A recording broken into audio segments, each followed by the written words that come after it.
जय श्री राम। मैं आयुष सिंह बेस्ट। आज मैं सबसे हाईलाइटेड मुद्दे के बारे में बात करने जा रही हूँ, वो है 100 रुपए का पेट्रोल। जी हाँ, लोगों का कहना है कि 100 रुपए का पेट्रोल देखा पहली बार। देश की जनता को बोलना चाहती हूँ कि बहुत कुछ आपने देखा पहली बार, लेकिन आप बताने में उसको संकोच करते हो। लेकिन अगर आप बताने में संकोच करते हो तो मैं बेड़ा उठाती हूँ इस चीज का और जनता को बताती हूँ कि क्या क्या देखा आपने पहली बार, और देखने की आदत भी डालो। मैं देश की जनता को बोलना चाहती हूँ जिनका कहना है कि पहली बार देखा 100 रुपए का पेट्रोल, तो जनता को बताना चाहती हूँ कि पहली बार आपने देखा होगा चाइना को पीछे भागते हुए। पहली बार देखा 100 रुपए का पेट्रोल, पहली बार देखा होगा पाकिस्तान को घर में घुस के मारते हुए। पहली बार देखा आपने 100 रुपए का पेट्रोल, पहली बार देखा होगा दुनिया को भारत से वैक्सीन मांगते हुए। पहली बार देखा आपने 100 रुपए का पेट्रोल, पहली बार देखा होगा आपने किसानों के खाते में सीधा 6,000 रुपए जाते हुए। पहली बार देखा आपने 100 रुपए का पेट्रोल, पहली बार देखा होगा आपने गरीबों को फ्री राशन और पैसे और फ्री का सिलेंडर। पहली बार देखा आपने 100 रुपए का पेट्रोल। भाई साहब, पहली बार देखा होगा आपने भारत का डंका विदेश में बजते हुए। पहली बार देखा आपने 100 रुपए का पेट्रोल, पहली बार देखोगे आत्मनिर्भर भारत को और आदत डालो। और देश की जनता से बोलना चाहती हूँ जिनको 100 रुपए का पेट्रोल दिखता है, एक महीने में ज्यादा से ज्यादा कितना पेट्रोल भरवाओगे? 3 से 4 बार।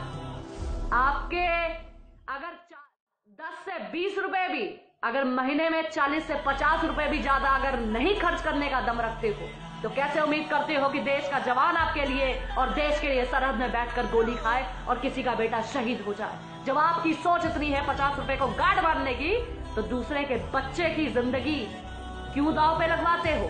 100 रुपए का पेट्रोल देखते हो। मैं देश की जनता से बोलना चाहती हूँ, अगर आप में तड़ नहीं है एक महीने में देश के लिए या देश की सुरक्षा के लिए 50 रुपए ज्यादा भरने के लिए, तो अपनी गाड़ियों में आग लगा दो। क्योंकि आपकी सोच पर यह है कभी भारत की स्थिति डामाडोल होगी, आप तो कहोगे भाई मुझे 100 रुपए का पेट्रोल नहीं चाहिए, मुझे तो 40-50 में चाहिए। अगर इतना बनता है तो ठीक है, वरना देश को बेच दो, लेकिन मेरा पेट्रोल कम में होना चाहिए। आपकी सोच ऐसी है तो भाई साहब अपनी सोच अपने पास रखो। 100 रुपए का पेट्रोल मंजूर है, लेकिन देश को बिकता देखना मंजूर नहीं है, और देश का स्वाभिमान उठता देखना मंजूर है और देखेंगे। और 100 रुपए का पेट्रोल पहली बार नहीं, इससे पहले भी देखा।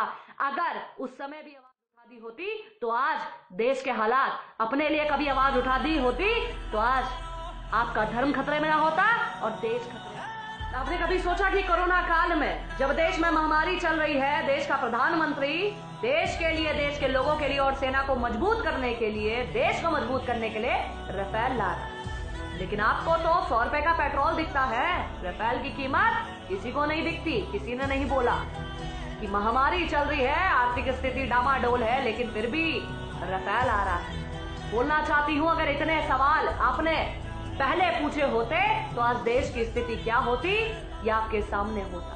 लेकिन आपको तो 100 रुपए का पेट्रोल दिखता है। वो हैदराबाद को वैसे कहता है कि बाबरी कभी मरी नहीं, हम तो बाबरी लेके रहेंगे। बाबरी जिंदा है सबके दिलों में और सामने भी। लेकिन तुम 100 रुपए में अटके रहना, तुम पेट्रोल की बात करना। ये जो राम मंदिर भी कोरोना काल में मिला है, इसके ऊपर भी खतरा है, लेकिन तुम्हें क्या फर्क पड़ता?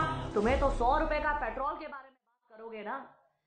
वो फैक्ट्स पे लड़ते हैं, वो पैसे पे नहीं, वो चीजों पर कि हम जाएं, हमारे बाद भी लोग लड़ते रहे इसके लिए और देखते रहे, इतिहास पढ़ते रहे और देश में कब्जा जमाए। तुम कहते हो 100 रुपए के पेट्रोल की बात करो, टमाटर प्याज की बात करो। इतिहास रहे ना रहे, धर्म रहे ना रहे, देश रहे ना रहे, हमारे बाद कोई सीख पाए ना पाए, दूसरा कब्जा कर ले, हमें इससे मतलब नहीं। लेकिन देश में पहली बार 100 रुपए पेट्रोल को आसमान छूते पहली बार देखा।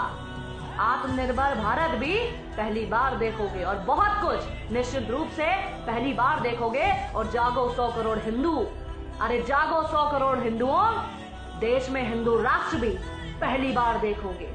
बोलिए जय श्री राम, जय हिंद, जय भारत।